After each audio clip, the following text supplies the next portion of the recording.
as a catcher, it's always something that you guys deal with. You guys are beat up, but honestly, have you ever experienced anything like this? I mean, the last 2 weeks, you've got to be more black and blue than I think any player's ever been. Honestly, like growing up playing travel ball, I feel like I have been through those stages where I've gotten hit a lot during like multiple games. But I think this has been a lot, kind of back to back. And I think for me, just being able to take the time that I need, like after, and kind of just pushing through the pain, like even if I'm hurting, I feel like my dad always used to say that hurt and injured is two different things. Hurt is like you can push through it. Injured is when I would possibly be taken out, but I would just say it's more as hurt than it is injury. Yeah, not only are you taking the damage behind the plate, you lead the team in hit by pitches this year with 7. It's kind of been a little bit of a tool to help get you on base. But when you see your teammate like Emma go down with that injury, it's what happens when you play catcher. That's going to happen every once in a while. Does that kind of make you want to step up even more so and be like, I really got to be there for my team and tough these out? Yeah, 100%. Like Emma's a great catcher. We both are. So seeing her get hurt was probably like it hurt me genuinely. So knowing that I was the backup and that I came in to be her, like to pick her up, was probably the best feeling. And knowing that I did my job in that piece kind of makes me feel better as a teammate. And also knowing that if it was vice versa, that she would have my back. So either way, like I feel like that bond that we have kind of creates such a push for us to do better instead of it being like negative or anything like that. Whether it's something that was you were conscious of or not, I'm sure in the back of your mind when you're coming in sporadically, playing sporadically versus being consistent, how much do you think that consistency has helped you excel at the plate? It definitely helped me with like confidence wise. I think just seeing my teammates especially be consistent themselves.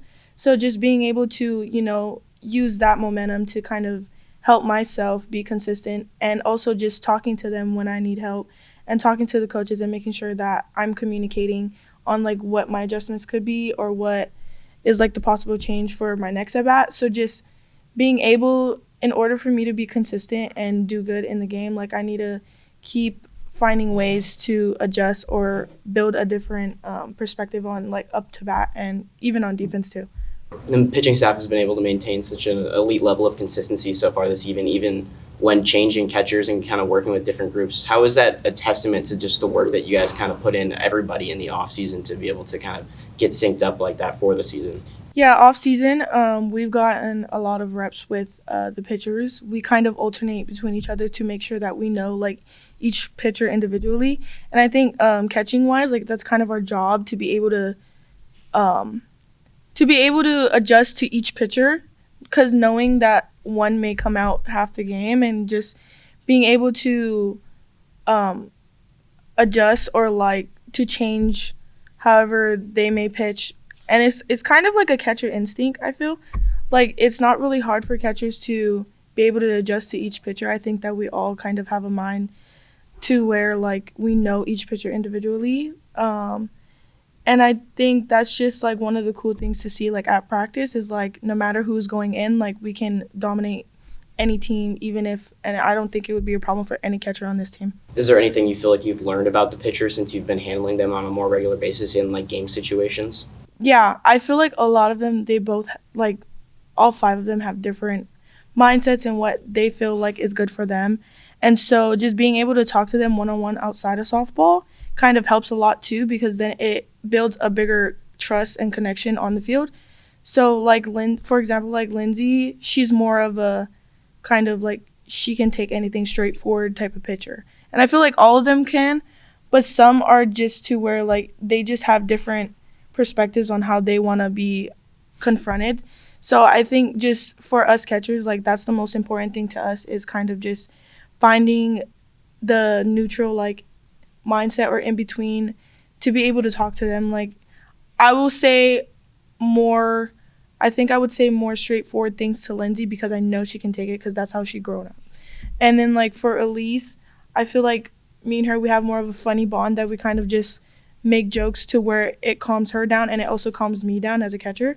So I think just like that, like finding whatever helps the both of us so that we can get through the inning, just like how we did this yesterday. One of the primary jobs of the catcher is to be a backstop, but that secondary job is to throw out runners. What's it like in practice? Because this team is so fast. You get the opportunity to see them. What other teams are kind of surprised by, but you get to see it on a daily basis. Just from the catching perspective, what's it like to see the team speed in practice? Yeah, our team, like, base running is great. We already got more than 100 bases stolen, and I think that our runners like put in a lot of work on the field, and at practice it shows, and it definitely shows up in the game. So I think just seeing them, like, and also knowing that they can help me on the catcher side to help me be able to throw out runners. So I think they really take their job seriously, and they don't play around when it comes to like that. And like we kind of have a competition like how we did today on like who can get safe or who can get thrown out. So I think just having that like as a team makes it way more fun during the game because we know that our girls will 90% of the time be safe. And I think that's just the best part about having a fast team because you'll never know when it's coming. And also we catch a lot of people off guard when we're playing different teams. So it's just fun to see. And just like how we have our signs 10s up, like we made those for a reason because we know for a fact that we're going to have a lot of stolen bases this year. Where did that pitch get you last night that really hurt? And was the cold, did that add to that? Because I know when you get a ding in the cold, it can really make it intense. Yeah, I think me personally, I was warm, so I don't think the pain was mainly from the cold. I think it was just, it hit like a very soft spot on my knee because I've already, like catcher's knees are just always not the best. So just getting that, I think it kind of like shocked me a little. So I think that's where like the adrenaline was coming from. But after like it kicked in, I kind of, was like, okay, I'm not injured. I can like still go through. I just needed a minute. So those are like probably the worst places to get hit. And I'm glad that we have shin guards because if it got hit in my shin, it would probably be 10 times worse. But I think being able to just, give myself time to regroup and then just go back in the game.